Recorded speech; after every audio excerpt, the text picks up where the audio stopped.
What are the opportunities now for the Washington Post to kind of use the power of the readers to create content, and how that content relates to staff created content and what that changing ecosystem is?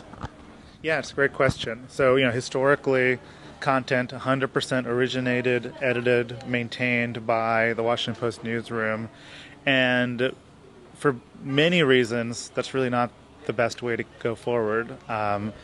We see a great role in bootstrapping content that can start conversations, but a lot of times the community knows more than we do. They care more about the constant update. They have more time to do the type of curation and ongoing maintenance of creating the best reader experience for other readers. And so the use of wikis have been a big priority the last year to understand the ecosystem of using the newsroom either as a bootstrapping entity or as a curation or moderation facility rather than a traditional editing role, and then having the community participate beyond just comments and kind of the classical, you respond over here, but we talk about things with our authority over there. It's actually, in the world we're in, it's really all one and the same. Our community is as much part of our authority as our own newsroom is. And so you see projects like whorunsgov.com where we have political profiles of over 2,000 players in Washington. We have the best bios that you'll find on the internet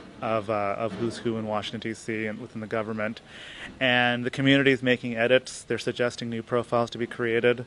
Meanwhile, we have more engaging approaches beyond that with our local swimming site, reachforthewall.com, which is going through its third iteration this summer, and where we have swim leagues uploading data on matches, and we essentially then are processing and creating wiki nodes for every swimmer, coach, match, team, and then allowing the community to come in and upload videos and pictures and text, and then beyond that, we actually even have fantasy features. So if you have one swim team in one league and I have a team in a different league, we can actually game each other out and see how we would compete with each other using the average swim times from past matches. So trying to create this much more interactive experience that really goes beyond comments and kind of the traditional interactions to we're all in one team creating this content that everyone can enjoy over time.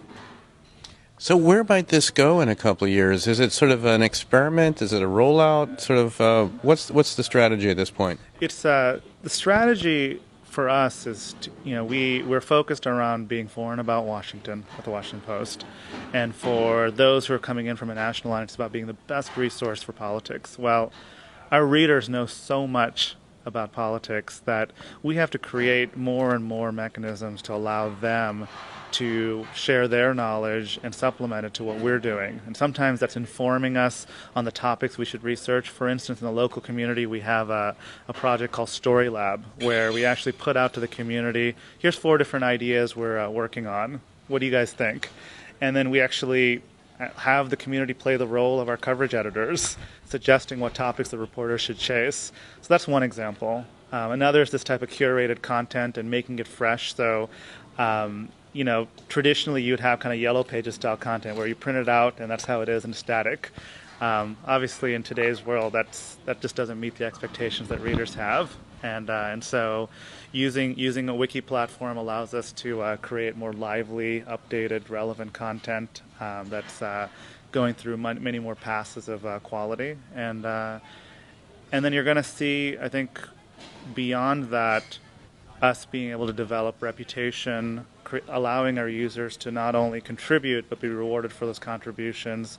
And I'd like to see us in the coming year really figure out ways to recognize those in our community that are contributing at a high level, and figuring out the right ways to not just tap into it, but elevate them to a level that they deserve for what they're contributing.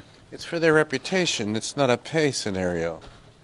Probably not. I think it's, I think it'll be interesting to see where this can go. I mean, I think there's nothing that precludes that, but I think right now we're really focused on really allowing the community to find new ways to interact with the Washington Post and the rest of the Washington community, and by doing that, be smart enough about well, who are these people making these contributions? What should we be doing for them to reward them for that? And if that's a better audience, a better soapbox for them to make those contributions and show what they're adding, that's great. If it's something more, then we'll see where things go.